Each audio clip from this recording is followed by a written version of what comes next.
I think the last time I saw you was after the Calico Ephrata game. And that's not always a good time to see a coach, especially if they're on the losing end. But have you had a chance to kind of just step back and reflect on what you and Ephrata football accomplished last year? Yeah, I think we do a really good job of trying to enjoy each and every win. So we didn't want to take any of that ride for granted. It was certainly a special thing for our team and our community. It showed our kids what's possible.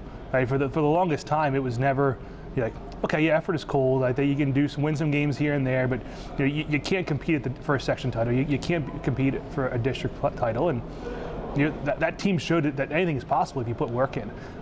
So yeah, it was certainly a special thing, and now the challenge is we got to go back to work. The 2023 season, as special as it was, it's behind us now, and it's something we'll always have. But our full focus has to be ready for 2024 and get better each day. So, if we can just talk about last year and the impact that those seniors had on your program, not only last year, but some of these guys played in 2 or 3 years. Mm-hmm. Talk about the impact that they made on Ephrata football. No, I think that group of seniors was a special group because they bought in from day one. Everything that we talk about with the win all day philosophy and being leaders and coming in and going to work and getting better each and every day, they fully bought into it.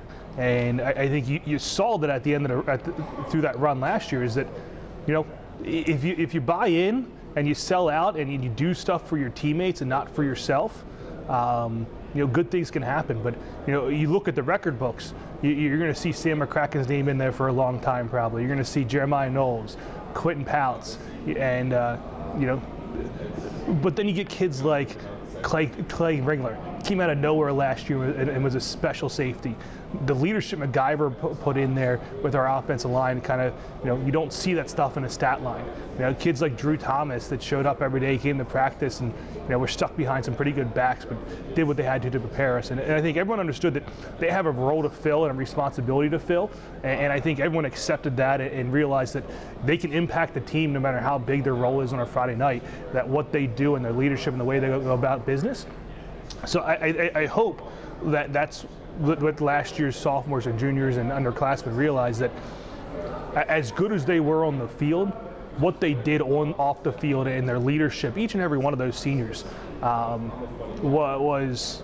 is special. And I hope they look up to that entire class of kids for a long time and said that was a special group of kids that we were really fortunate to coach. And you get 6 kids playing college football from one class is pretty special. Just the impact it had on the community. You saw the numbers just swell as far as people coming out to the game, and the amount of people that were at the district playoff game. I mean, that is special in itself, and I just think, what, this is the way it's supposed to be. This is great. Yeah, I think we're very fortunate at Ephrata because we're so close to the stadium. There's such a large number of people that can walk to the stadium on a Friday night. They're not traveling very far to get to a game, and I think walking out from when we walk out on the gates and you start walking up to the field and Andy Fosnot starts playing some AC/DC and the crowd starts, it's just, you see it. And even when we struggled at the beginning, the home support was phenomenal.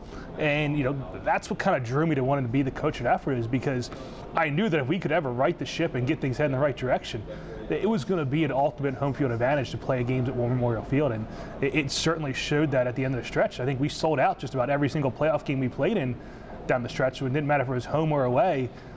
Our fans showed up and were passionate, and you'd roll downtown and see Win All Day signs up everywhere and purple and gold streamers, and it was just so cool to have that support from the community. When you took over the program, one of your keys was to help build a foundation, and starting at the lower level. what you've experienced the past couple of years and the success Ephrata has had, have you seen an increase in number as far as kids coming out for football? Oh, we have, so we run a spring flag football league. This is our second year that we run it every Sunday in between Easter and Memorial Day. We had a record 215 kids sign up in grades 2 through 7 to play flag football. And that's completely coached by our high school kids. And I think this year our youth numbers, we have 130 kids signed up for DC and B team. There are probably around 50, 60 kids at junior high, and we have like 70 kids right now at the high school level. So, you know, there's a lot of talk about football shrinking and kids not playing football. You know, we're kind of on the other end right now. We're very fortunate we've done what we've done from D team all the way up to high school and making it one cohesive program, that we're starting to see that pipeline of kids and, you know, getting some nice class sizes coming up through. And we're in a situation now where kids are ready to play as sophomores. And it's nice to have that they have that skill set and they have experience. And since you've taken over, I mean, you've gone through the gamut. I mean, you came in at a downtime in Ephrata football, but you have taken it to a new level. What do you, and I'm not saying you specifically, but you and the coaching staff, what do you need to do to maintain that level of success? Yeah, I think we got to focus on the day-to-day stuff. And if we lose sight of the work that goes into winning a football game, you know, that's when things start going downhill and you start taking stuff for granted. Like you got to show up to lift, you got to show up to run, you got to show up with practice and give maximum effort. You know, you got to condition, you got to do all that little stuff. And I always tell the kids, I think football is such a hard sport because if you look at the ratio of practice time to game time, like we practice 6 days out of the week for one game on a Friday night. Where you look at other sports, they're playing 2, 3, 4 games.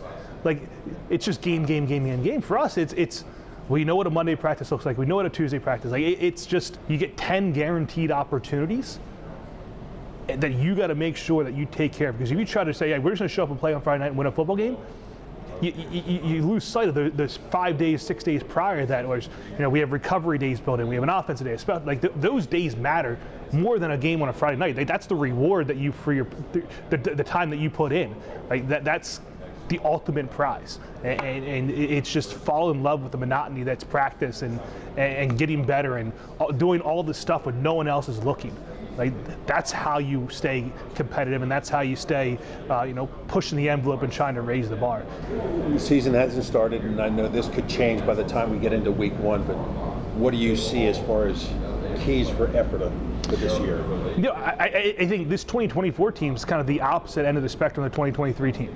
Like coming into 2023, we're like, we know we have a really good quarterback, we know we have some really good receivers. Can Braden Brown make that next step to be a feature back? Can our offensive line gel and be the group that we need to be? And the answer to both of those questions last year were yes. And I think that's where we got to where we want to go. Now, coming to 2024, it's just the opposite. We have 4 of our 5 offensive linemen back. We have Braden Brown back at running back. We have Nick Keller back at receiver. We're getting Nate Conover back from his ACL injury, who didn't play at all last year. So we feel really good about our front 7 on both sides of the ball. You know, and we want to be able to run the football. We want to be able to stop the run. And you know, where we need kids to step up is we need, you know, in our passing game, can we keep people out of the box? Can we, you know, because Braden's going to get carries. You know, Cale Grant's a very talented running quarterback.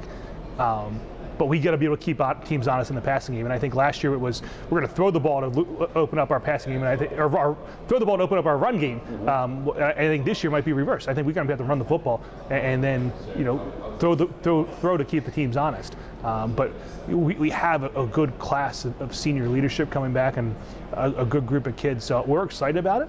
But you know, potential doesn't mean anything if you don't live up to it. We got to take care of business and you know, block out the noise, put on the blinders, because there's more anticipation now probably than ever for what Ephrata. Everyone's like, hey, can you go 12-2 again? That's the best season in school history. For us to sit here and say we're going to try to repeat that, that's not fair to anybody, right? We got to be the best version of ourselves, and whatever happens after that, so be it. But we got to know that we gave everything we possibly could each and every week, and let the chips. You know, you got to let go of that and just control what you can control, your attitude, the way you go about your business, and then, you know, results are a byproduct of all of that stuff.